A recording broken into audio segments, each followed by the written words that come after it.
البحث عن الفوز الثامن هو الشعار الذي رفعه فريق الفتح الرياضي، وهو يخوض تدريبه تحضيرا للمواجهة المرتقبة أمام المغرب الفاسي لحساب الجولة 18. المدرب الشاب وليد الركراكي يثق في لاعبيه رغم صعوبة المواجهة.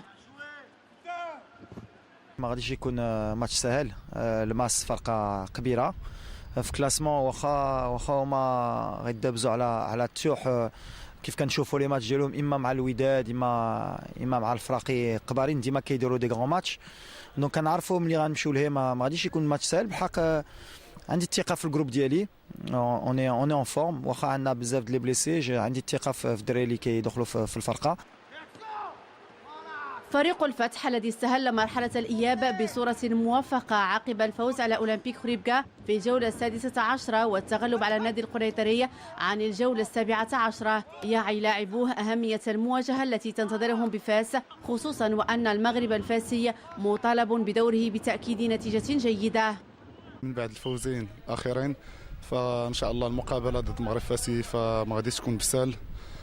فريق المغرب فاسي يعني تحت المراتب متاخره، فغادي تكون مقابله صعيبه في الميدان ديالو، وهذا الشيء يعني ما تيخليناش يعني ما نثقوش في اللاعبين ديالنا. فغادي نمشيو بجميع الحظوظ ديالنا لمدينه فاس، اللي بصراحه تنتفائلوا باش تكون هذه المقابله الثالثه على التوالي بانتصار ان شاء الله.